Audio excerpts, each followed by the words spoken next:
I got fired on my very first day back at the family-owned logistics empire I had helped bootstrap from a single warehouse in 1987, only to discover that my own nephew had used an unrevoked power of attorney to drain $340,000 from the emergency line of credit I co-signed years earlier. All while the company I built teetered on the edge of the very collapse my quiet side project would soon eclipse. The email hit my inbox at 7:42 a.m. on a Monday that already smelled like burnt coffee and betrayal. Subject line: immediate termination, performance deficiencies. No meeting, no warning, just a security guard waiting at the front gate of the compound with a manila envelope and a cardboard box for my personal items.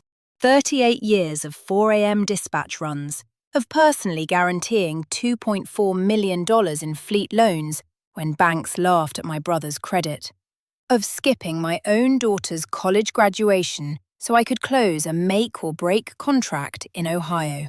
All erased because my brother's son, Derek, had just been crowned COO and decided the old guard was a liability.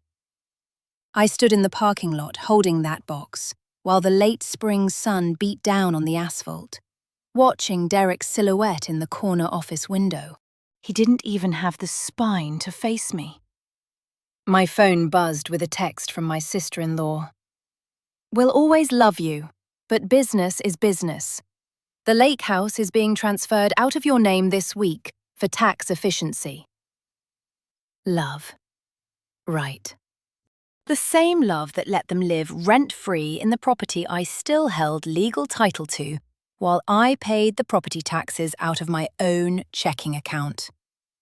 By the time I reached the cheap extended stay hotel I booked with the last $1,200 in my personal account, the real damage showed up in my banking app. The joint emergency line. The one I had co-signed in 2019 so the company could survive a freight recession, had been drawn down to the penny. $340,000 transferred that morning under my electronic signature, a signature I had never authorized. The forged power of attorney document they dusted off was dated 2018, never revoked because I trusted blood. Blood that now viewed me as an ATM with an expiration date. I sat on the stiff hotel bed, half-empty bourbon glass sweating onto the nightstand, and stared at the yellowed receipts I'd kept for decades. Every bonus I ever deferred, every overtime hour I never claimed, all funneled back into the company under the promise that someday this will all be ours. Ours. Not mine. Never mine on paper. I was the walking collateral, the silent guarantor, the woman whose name appeared on every risky loan but never on the equity ledger. That night, the cold fury crystallized. No screaming. No tears after the first 30 minutes. Just the quiet click of my laptop opening and the realization that I still had one asset they had never touched. $187,000 in deferred compensation rolled into an old 401k they forgot existed because it was never run through the company books. I moved it that same night into a brand new Wyoming LLC I formed at 2 a.m. through an online service. No one knew, not even my own lawyer, who had retired 3 years earlier. The next morning, I started building Glee. 14-hour days in that hotel room with the AC rattling and the Ring doorbell camera I installed on the door for protection.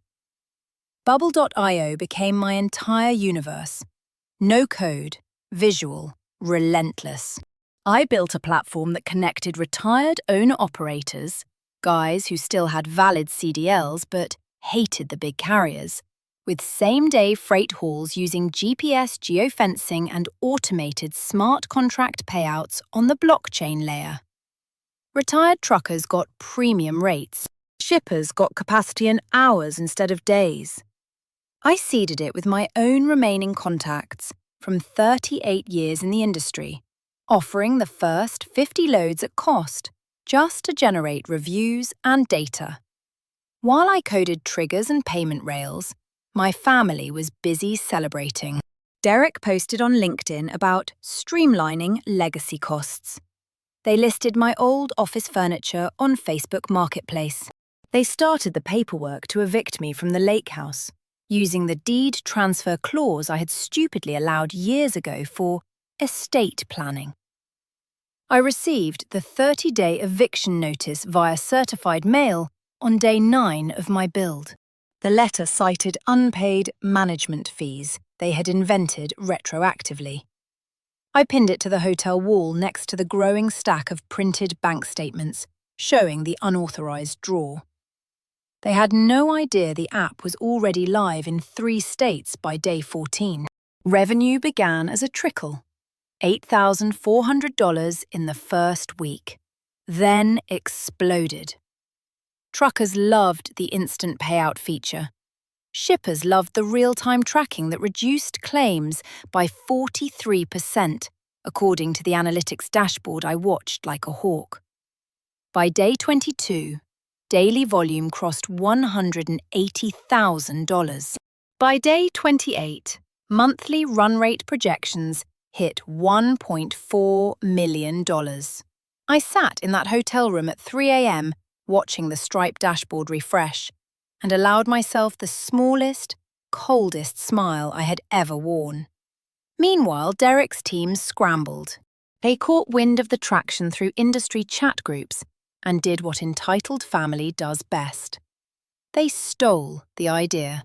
On day 25, they launched Glee using screenshots from my beta, forged vendor agreements with carriers I had already onboarded, and, most damning, wire transfers routed through a shell account that mirrored my early test transactions.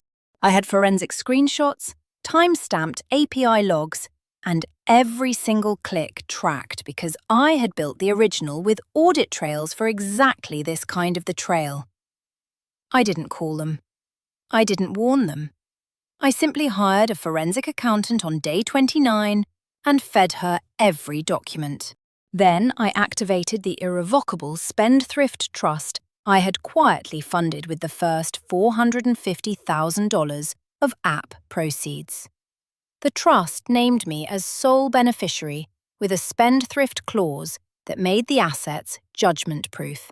The remaining proceeds went into an LLC that filed UCC1 financing statements against every company vehicle my family still had titled under the old joint credit lines I had co-signed. On day 31, the U.S. Marshal walked into their emergency board meeting at 10:17 a.m. with federal subpoenas citing wire fraud and money laundering tied to the forged vendor contracts. Right as Derek reached for the pen to sign the next round of vendor checks, the papers landed on the mahogany table with a sound like a judge's gavel. I wasn't there to watch in person. I watched the whole thing through the Ring camera I had legally installed months earlier at the main office, when I still held building access. The red blinking light captured everything. The way my brother's face went grey. The way my sister-in-law started screaming about family and forgiveness. The way Derek lunged for his laptop, only to realise every bank account tied to the old power of attorney had already been frozen pending the forensic audit. My phone rang exactly 43 minutes later.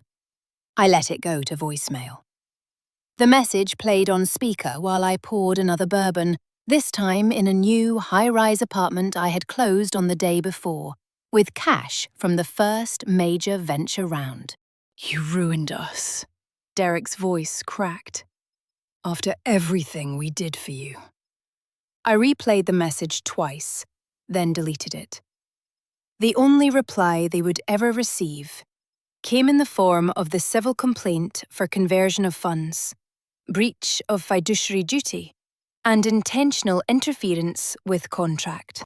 Attached were 187 pages of bank records, time-stamped forgeries, and the irrevocable trust documents that made every asset I now owned untouchable. The lake house? I had the 30-day notice reversed and served on them the following week.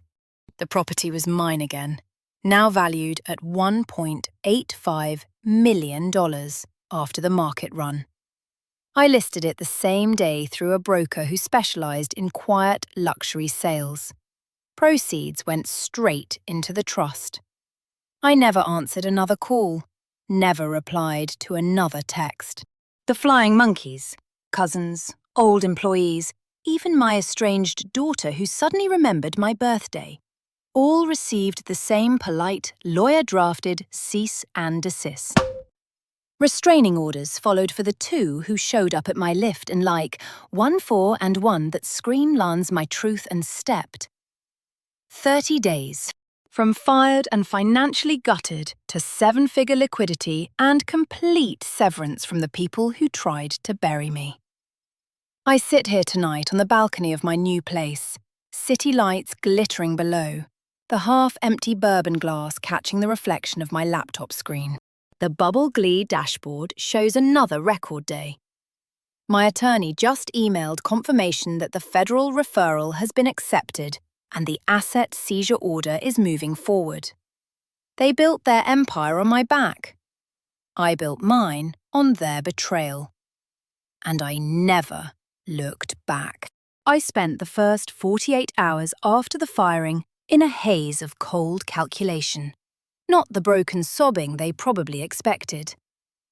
The hotel rooms smelled of stale carpet and the faint chemical tang of fresh paint from the hallway renovation, but I barely noticed.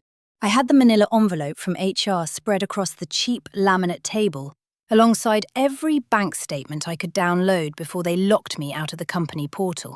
The unauthorized $340,000 drawer stared back at me in black and white, time-stamped 7:51 a.m., the exact minute my termination email went live.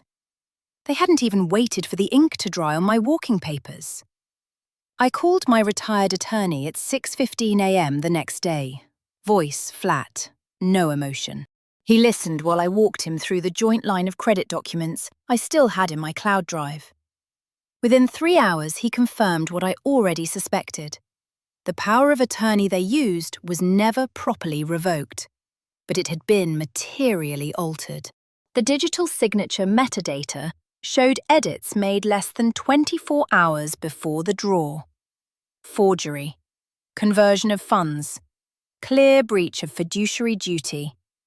He advised me to sit tight and start documenting everything while he pulled the full chain of title on every asset still linked to my name. That was the moment the switch flipped from wounded animal to architect.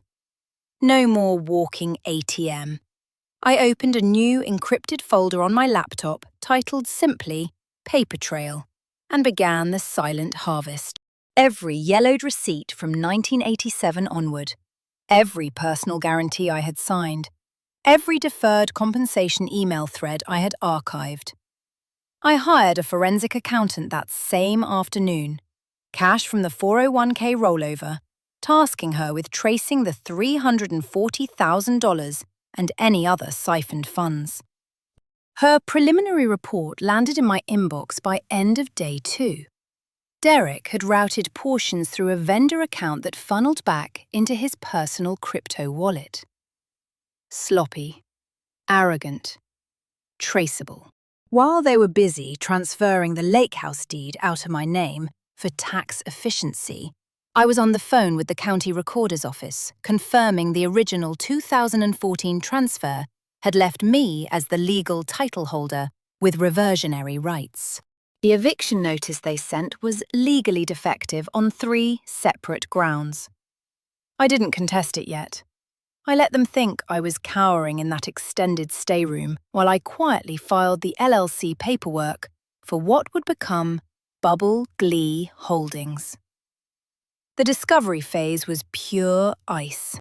I drove past the family compound at dusk on day 4. Ring doorbell camera already installed on my old office door, feeding live to my phone. Through the glass, I watched Derek laughing with two of his new hires, feet up on the desk I had bought with my own Christmas bonus in 2009. My sister-in-law was in the kitchen pouring wine, gesturing wildly as if recounting some triumphant story about finally cutting loose the dead weight. I sat in my rental car 2 blocks away, half-empty bourbon in the cup holder, and felt nothing but the clean burn of purpose. I pulled every bank record for the last 7 years. What I found turned the cold fury into something surgical. Over $1.1 million in consulting fees paid to shell entities controlled by Derek and his mother since 2021. Money that should have gone to debt service on the loans I had personally guaranteed. Money that left the company balance sheet looking far worse than they admitted in the last family meeting. I forwarded the forensic accountant's first package to my attorney with a single note. Build the case. No contact. No warnings. By day 7, I had moved into a furnished corporate apartment across town under the new LLC name. No forwarding address given. I cancelled every joint account I could still access and opened fresh ones with the Wyoming entity. The irrevocable spendthrift trust paperwork was drafted and sitting with a specialist trust attorney by day 9. Assets placed in it would be untouchable, even if they won a judgment against me personally. I funded it with the first $187,000 and watched the confirmation email land like a vault door sealing shut. They tried the love bombing next.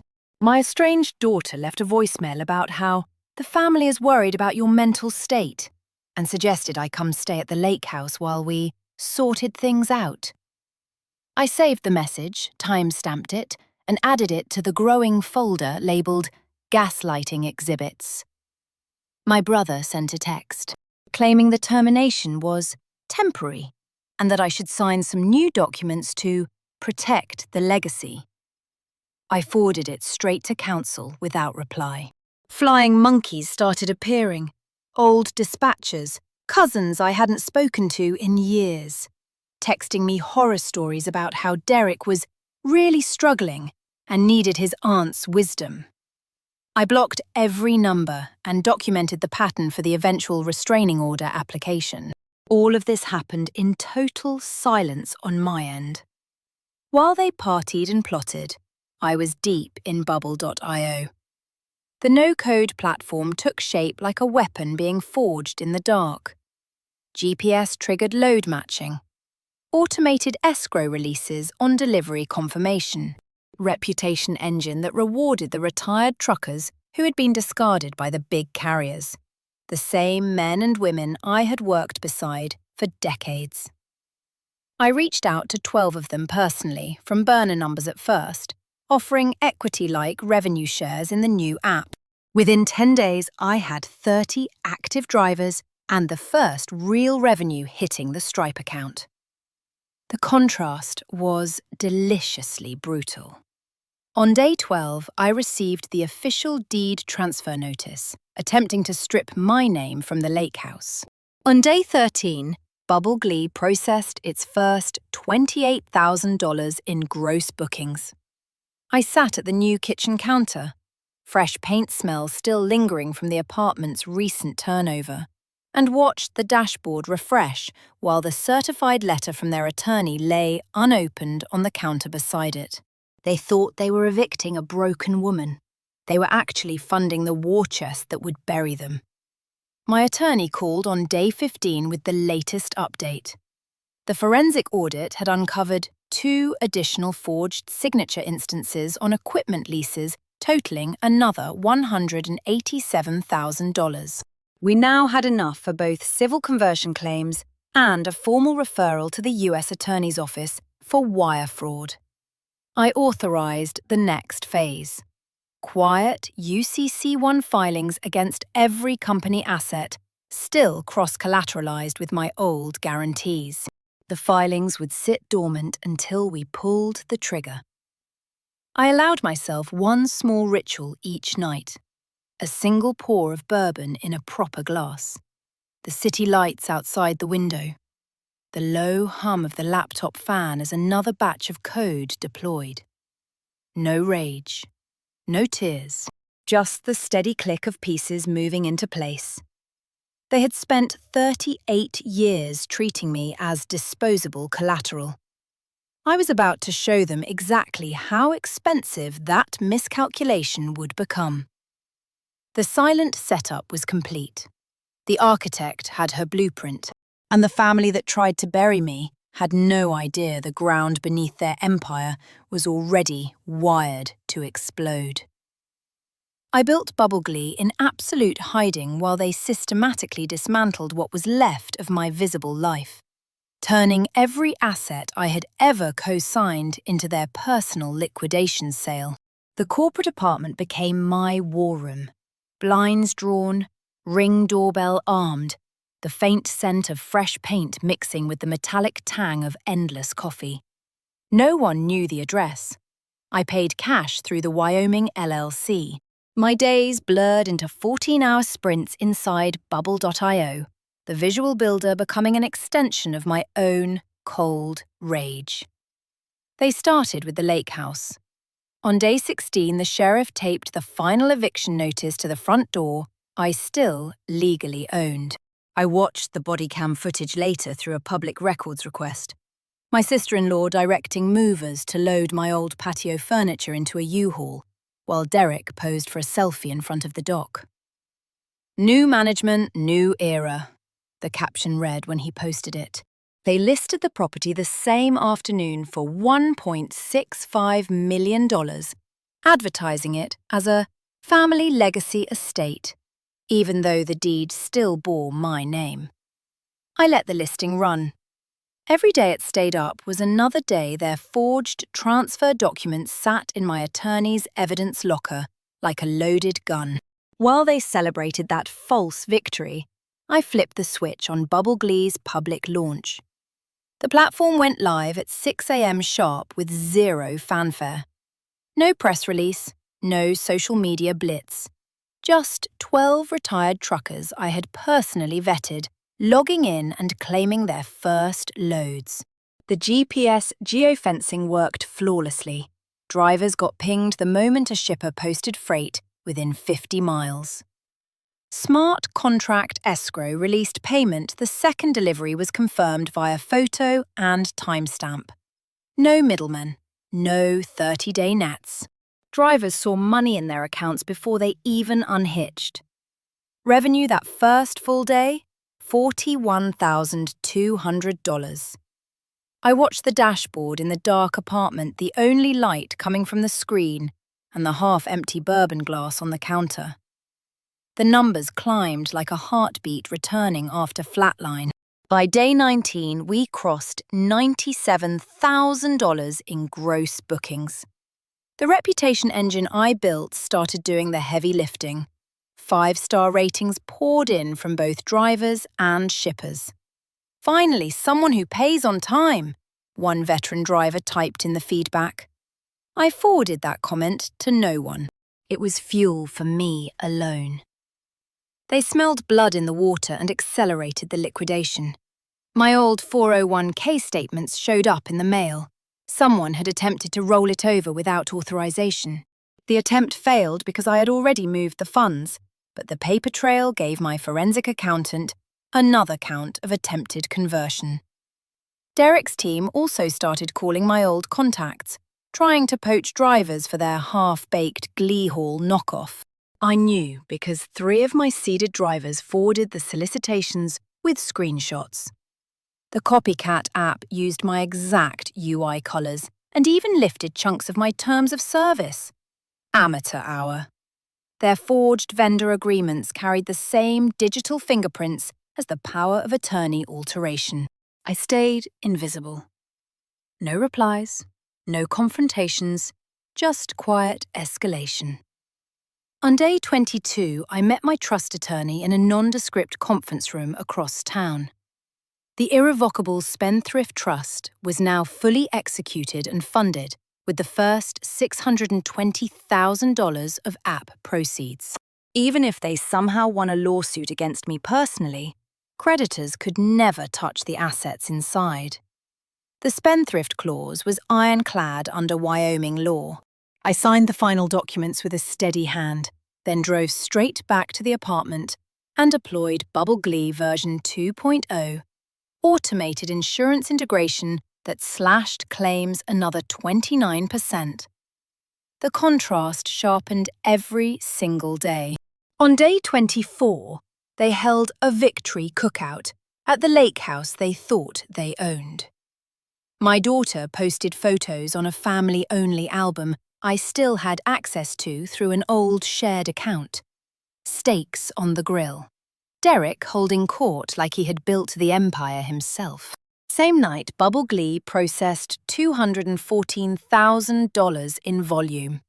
I sat on the apartment balcony, city lights glittering below, and felt the clean satisfaction of watching their celebration rest on ground that was already crumbling. The first major copycat disaster hit on day 26. One of their forged vendor contracts backfired when a shipper filed a complaint with the FMCSA after a double-booked load left freight stranded. The shipper's attorney traced the agreement straight to the shell company Derek had used. I had already submitted my own evidence packet to the same regulatory body 2 days earlier. Time-stamped API logs proving they had scraped my live platform data. The federal referral for wire fraud was now a ticking bomb sitting on a US attorney's desk. My forensic accountant delivered her final report on day 28. $1.47 million in total diverted funds across 6 years. Crypto wallet addresses. Shell Company LLCs registered in Nevada. Every thread led back to Derek and his mother. I authorized the next wave of UCC-1 financing statements, perfected security interests against every company truck, trailer, and warehouse still tied to the old joint credit lines I had guaranteed. Those filings would surface the moment we pulled the trigger, turning their rolling stock into collateral I could lawfully seize. That same evening, the lake house listing disappeared from Zillow. They had received an offer, but the title search hit the original deed snag. My attorney sent them a polite letter reminding them that any sale without my signature would constitute another count of fraud on the court. I printed the letter and pinned it next to the growing wall of evidence in the apartment. The red blinking light of the Ring camera at my new office, leased under the LLC, caught 2 of Derek's flying monkeys trying the door handle the next morning. I saved the footage for the restraining order package. Glee crossed $1.4 million in monthly run rate on day 30.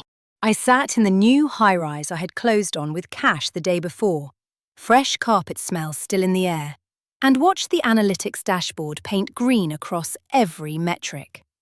Drivers were recruiting other drivers. Shippers were sending contracts for dedicated lanes. The platform had become a living thing, growing faster than any of us could have predicted.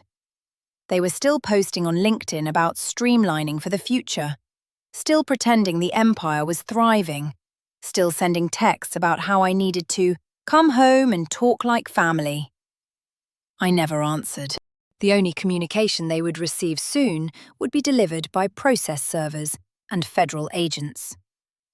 The ground beneath their feet was wired. The architect had finished the blueprint. And the family that had fired me on day 1 had no idea they were about to watch everything they stole burn in the clean, merciless fire of documented proof and irrevocable trusts. The revenue explosion hit like a freight train none of them saw coming, and their desperate copycat attempt only accelerated the collapse I had been engineering in perfect silence. By day 31, Glee wasn't just surviving. It was devouring market share in 3 states while their Glee Hall knockoff hemorrhaged cash and credibility. I watched it all from the new high-rise apartment, the scent of fresh carpet still sharp in the air, the city lights below glittering like scattered diamonds on black velvet. The stripe and plaid dashboards refreshed every few minutes, painting green across metrics I had spent sleepless nights perfecting.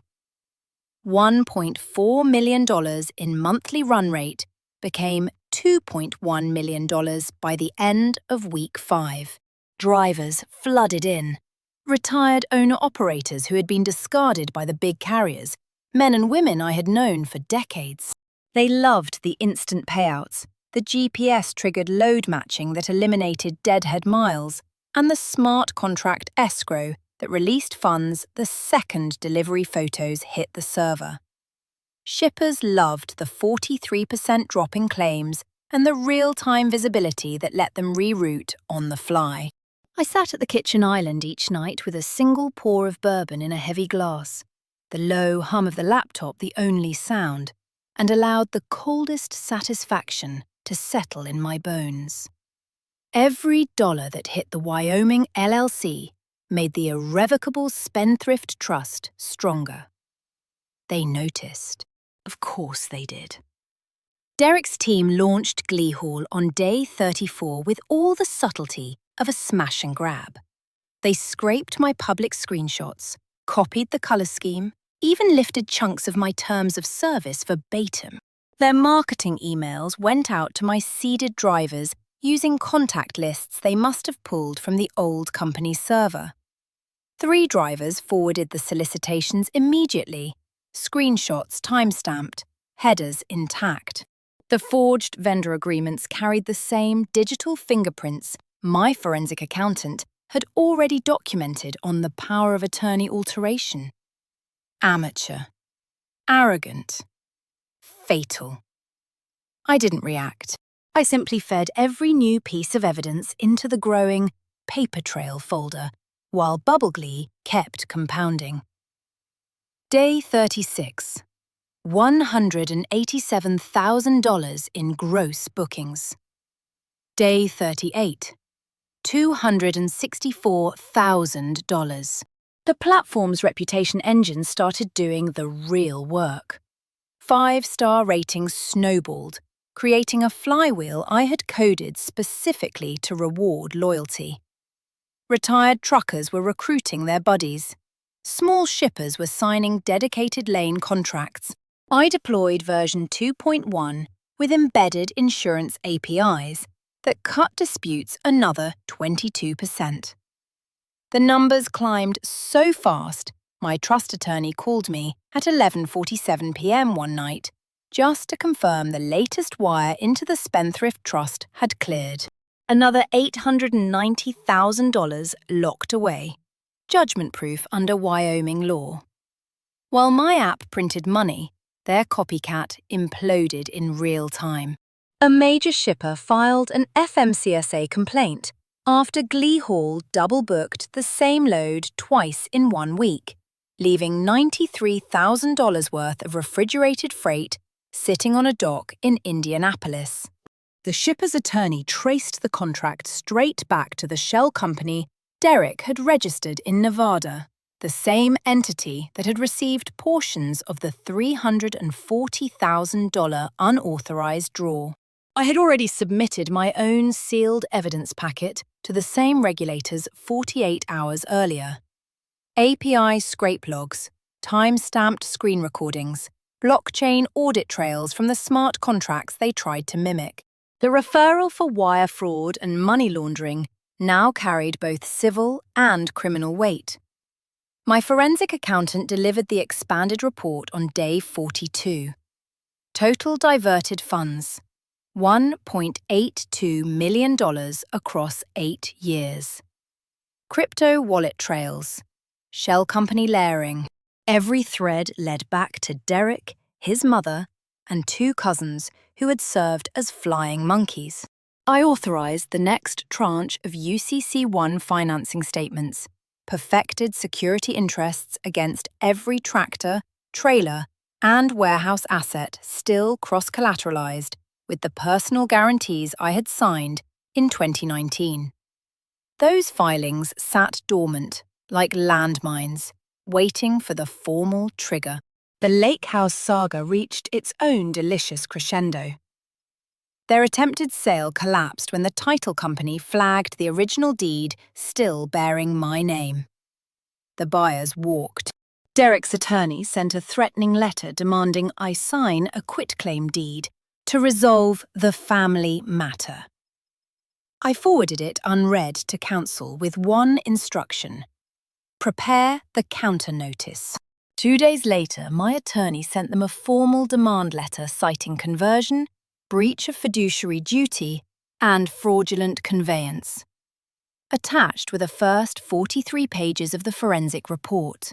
The Lake House, now valued at $1.92 million after recent comps, would be mine again the moment we filed the quiet title action. I moved into the high-rise permanently that same week.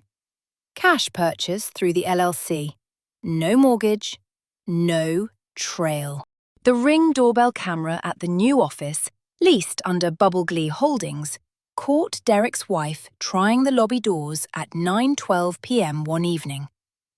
She left a gift basket and a note about family healing. I had the footage time-stamped and added to the restraining order package already being prepared. My estranged daughter left 3 voicemails in 24 hours, claiming I was having a mental health episode and needed intervention.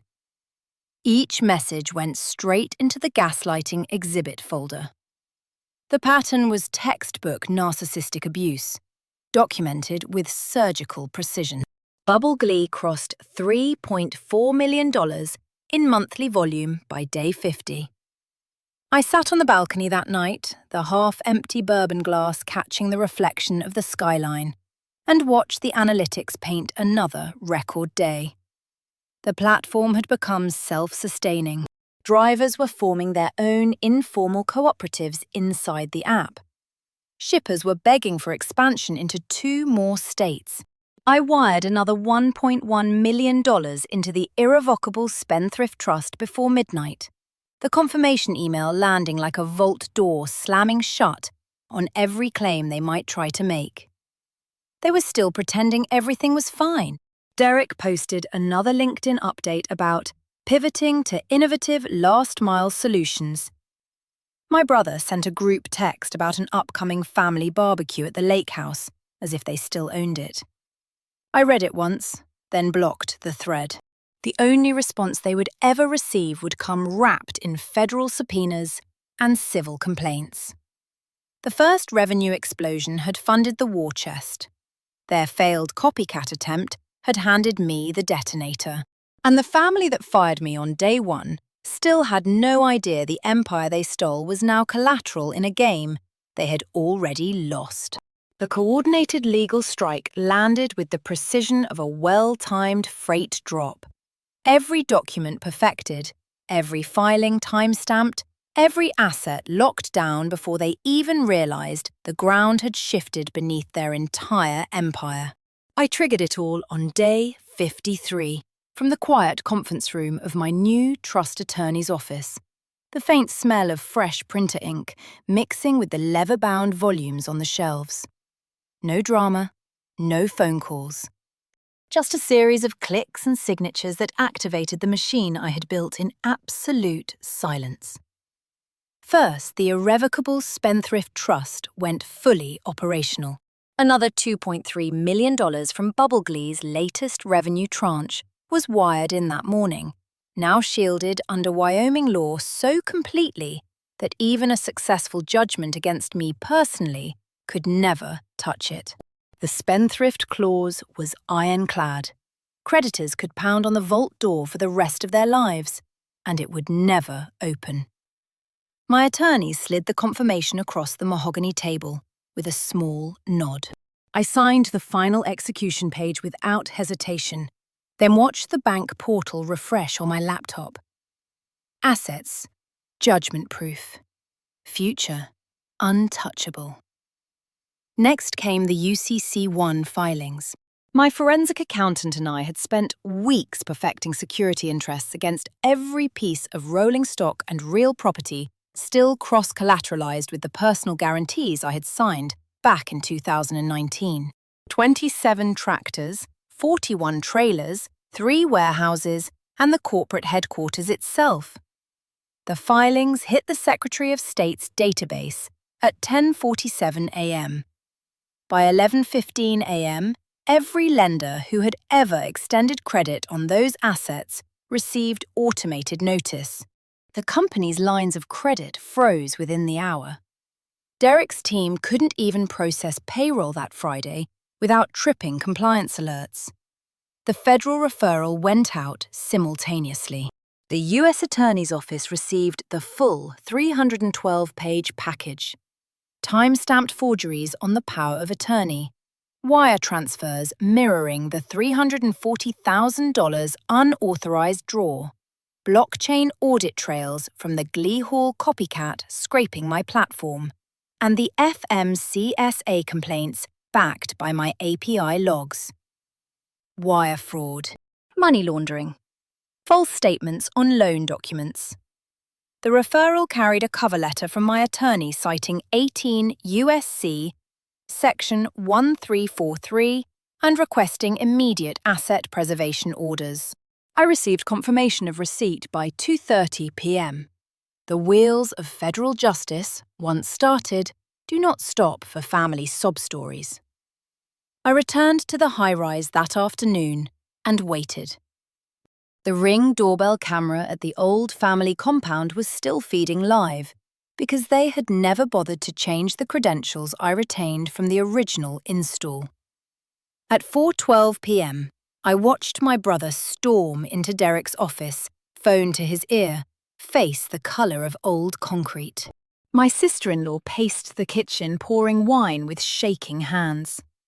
They still had no idea how deep the cuts already went. The first domino fell the next morning. 3 major lenders called in their notes, citing the newly perfected UCC1 liens. The company's operating account was frozen, pending review. Derek tried to move funds to the Nevada shell, only to discover those accounts had been flagged in the federal referral. My estranged daughter left another voicemail, this one panicked, claiming I was destroying the family legacy out of spite. I saved it, added it to the growing exhibit list, and forwarded the whole package to the trust attorney for the guardianship petition we might need if they tried to paint me as incompetent. By day 56, the lake house was back under my full control. The quiet title actions sailed through because their forged deed transfer had never been recorded properly. The sheriff served the corrected ownership paperwork and a formal 30-day notice to vacate on Derek and his mother that same afternoon. I watched through the Ring camera as movers, different ones this time, loaded their belongings into a rental truck, while my sister-in-law screamed at the deputy about family betrayal. The deputy simply handed her the court order and walked away. Cold, professional, final. Bubble Glee kept compounding through it all. $4.7 million in monthly volume. New dedicated lane contracts rolling in daily. I sat on the balcony that evening with the half-empty bourbon glass catching the sunset, the city humming below, and felt the clean weight of inevitability. Every dollar the platform earned now flowed straight into the trust or the operating LLC. Their empire, built on my guarantees and my labour, was being liquidated piece by piece to satisfy the very debts I had once carried alone. The flying monkeys swarmed next. Cousins I hadn't spoken to in 15 years showed up at the new office lobby. Old dispatchers texted about how Derek was really sorry and the family just wanted to sit down and work it out. Each contact was documented, each visitor recorded on camera. My attorney filed for the first restraining order the following Monday, after Derek's wife attempted to follow me from the parking garage. The judge granted the temporary order within 48 hours, sufficient evidence of harassment and financial abuse. On day 61, the U.S. Marshals served the Civil Asset Preservation Order at the company headquarters. I wasn't there in person. I watched the body cam footage later through Discovery channels. Derek stood frozen behind the same desk where he had fired me, the manila envelope of federal subpoenas trembling in his hands. My brother collapsed into a chair when the marshal explained that all vehicles with perfected UCC liens were now restricted from leaving company property. The forensic audit team arrived the same day, court-appointed, impartial, and armed with full access to every ledger they had tried to hide. I received the call from my attorney at 3:47 p.m. while reviewing the latest Glee metrics. The federal prosecutor had accepted the referral and was moving for indictment on 3 counts. Civil conversion claims were proceeding in parallel. The lake house sale I had quietly arranged closed the following week for $1.98 million. All proceeds wired directly into the Spendthrift Trust before Derek could even file an objection. They tried one last love-bombing wave. Group texts, voicemails, even a certified letter from my brother offering reconciliation and shared equity if I would just call off the dogs. I forwarded everything unread to counsel with 2 words: full severance. The coordinated strike was complete. The paperwork had spoken louder than any scream ever could. And the family that had fired me on day 1 now faced the full, merciless weight of every document they had ever forged in my name. The final takedown unfolded exactly as I had orchestrated it, in the middle of their emergency board meeting on day 68, when the U.S. Marshal walked through the double doors of the headquarters conference room and placed the asset seizure order on the mahogany table right as Derek reached for the pen to sign another round of vendor checks. I watched every second through the Ring doorbell camera I had never been removed from, the red light blinking steady in the corner of the frame, while the stale perfume of my sister-in-law's panic filled the audio feed. The marshal's voice was flat and professional as he read the list. All vehicles and equipment subject to the perfected UCC1 liens were now restricted. The corporate accounts were frozen pending the forensic audit. The civil complaint for conversion of the $340,000 unauthorized draw, breach of fiduciary duty, and fraudulent conveyance had been accepted by the court with a temporary restraining order against any further asset dissipation. My brother's face drained of color. Derek lunged for his laptop only to find every linked account already locked by the federal preservation order. My sister-in-law started screaming about family and blood and how I was destroying everything we built. But the marshal simply handed them each a copy of the 412-page exhibit package and left. I sat in my high-rise living room, the half-empty bourbon glass on the marble counter catching the late afternoon light, and allowed the smallest, coldest smile to touch my lips. 38 years of being their collateral, their walking ATM, their disposable guarantee, all of it answered by paperwork. Clean, merciless, irrevocable. Glee had crossed $5.8 million in monthly volume the day before. Another $1.4 million tranche had been wired into the Spendthrift Trust that morning, pushing the protected assets past 8 figures. The platform was now a self-sustaining machine, retired truckers forming their own regional cooperatives inside the app, shippers signing multi-year dedicated lane contracts, the reputation engine running on autopilot. I had already received 2 7-figure acquisition offers from logistics tech funds and turned both down. Glee was mine. The exit would happen on my timeline, on my terms, with every dollar flowing through the Wyoming LLC and into the trust that made me untouchable. They tried everything in the 72 hours after the marshal's visit. Voicemails from my estranged daughter claiming I needed a mental competency evaluation for my own good.